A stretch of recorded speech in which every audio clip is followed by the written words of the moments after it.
everyone, and welcome back to the Book Digest. In today's explainer, we're diving into a book that is, and I don't say this lightly, a genuine lifesaver for so many people. Peace from Nervous Suffering by the incredible Dr. Claire Weekes. Right off the bat, this quote gets to the absolute heart of her message. If you've ever felt like your anxiety is just different, deeper, or more hopeless than anyone else's, this book is speaking directly to you. Dr. Weekes is saying, no, you're not a lost cause. The problem isn't the illness, it's just that the pattern of suffering has been practiced for a very long time. I mean, really, think about that. Do you feel like you're uniquely stuck in a way no one else could possibly understand? Weekes knew this feeling intimately. She argues that what feels like a permanently broken nervous system is actually just a deeply learned habit. And you know what the best part about habits is? They can be unlearned. So, here's our roadmap for today. We're going to start by looking at the mental trap that keeps people suffering for years. Then, we'll get into her 4 practical keys to get out of that trap. We'll talk about the reality of setbacks, the 2 stages of what recovery actually looks like, and finally, a whole new way to think about the end goal. Okay, so first up, the chronic sufferer's trap. This is really about that one core belief, the idea that my case is different, that it's somehow more severe, more permanent, or just plain weirder than anyone else's. Weekes saw this as the single biggest hurdle to get over right at the beginning. And look, she totally understood why people feel this way. After years of symptoms, maybe failed treatments, it's completely natural to start thinking you're the exception. But here's the crucial insight. That belief isn't a fact. It's actually a symptom of the nervous illness itself. Letting go of that idea that you're uniquely broken is the very first step toward freedom. So if the problem is just a really, really well-practiced pattern of fear, how do you break it? Well, this is where Claire Weekes' work becomes so practical. She offers 4 simple, though definitely not always easy, keys that make up the core of her entire method. These 4 keys are basically the exact opposite of what every instinct screams at you to do when you feel anxious or panicked. Instead of running away from the feeling, you face it.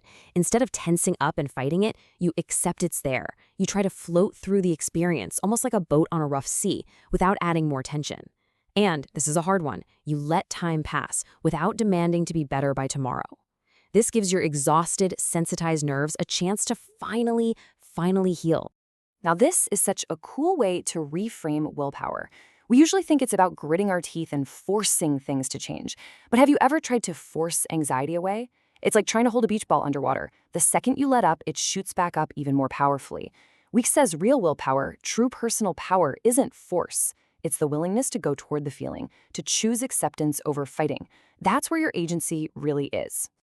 Of course, knowing these keys and using them perfectly every single time are 2 different things. Weekes was incredibly realistic about the journey. She knew that setbacks are not just possible, they're a natural and expected part of the process. And she also understood that nervous illness isn't one size fits all. Her advice applies whether you deal with those sudden lightning bolts of panic or that constant draining background hum of dread. She saw how a life can shrink because of avoidance, leading to agoraphobia, or how the mind can get stuck in loops of obsessive thoughts. For her, agoraphobia wasn't a fear of open spaces so much as the end result of 1,000 small decisions to avoid fear. And here it is. This is so important. A setback is not a failure. It doesn't mean you're back at square one. The goal isn't to never have a bad day. The goal is to change how you react when you do. A setback just becomes another opportunity to practice facing, accepting, and floating. Weekes also had some really powerful insights for the people around the sufferer. She saw how loved ones with the absolute best intentions can actually make things worse. Doing the shopping for a partner with agoraphobia, for instance, seems kind, but it reinforces the idea that they can't do it themselves. True support, she argued, is gently encouraging someone to face their fear, not helping them hide from it. So this idea that setbacks are normal leads right into her model of recovery. To help people avoid despair, Weekes broke the whole process down into 2 realistic stages, which is a great reminder that progress is almost never a straight line up.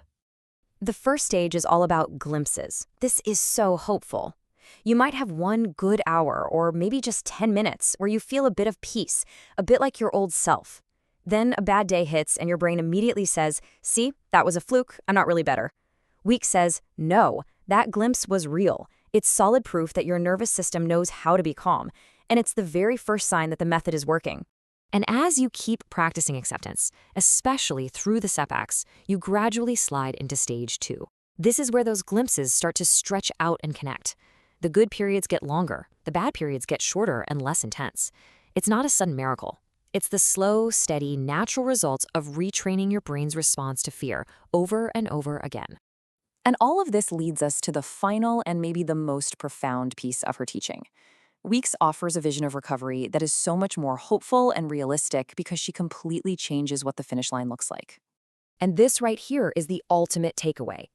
True recovery is not about getting to a place where you never feel an anxious pang or have a strange physical symptom ever again. I mean, that's just not possible for any human. Real recovery is reaching a point where anxiety can show up and it just doesn't matter anymore.